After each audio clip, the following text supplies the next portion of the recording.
All right, I think all my videos for this one is getting pretty long, so I'm going to leave this one, the area of one petal of the rose. Basically, the biggest thing that you have to think about is figuring out when does this equation equal 0.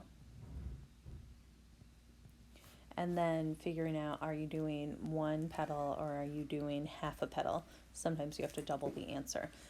So I'll leave that for you guys to take a look at, and you can let me know in the Google Doc if you want me to talk more about it.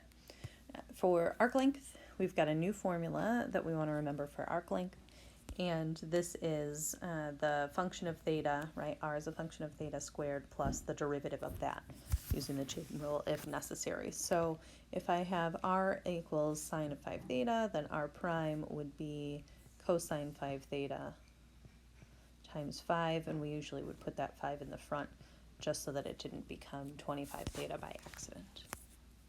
All right, so we have to think about sine of 5 theta equaling 0. So now I'm thinking back to unit circle. The sign is 0 at 0 and at pi.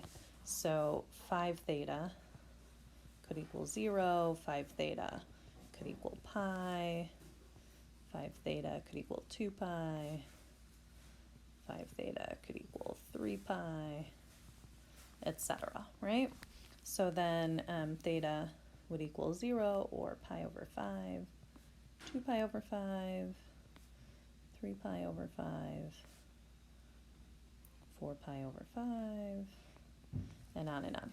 So what I really want to do is just take the integral. If I'm doing the edge of one loop, I want to go between any two consecutive values of theta that have that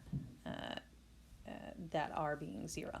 So the integral from 0 to pi over 5, I could have done pi over 5 to 2 pi over 5, and the answer would come out the same, of the square root of sine of 5 theta squared plus 5 cosine of 5 theta squared d theta. Definitely using your calculator to go ahead and get an answer there. All right, let me know in the Google Doc if you have questions about this or about the homework or anything else. Thanks.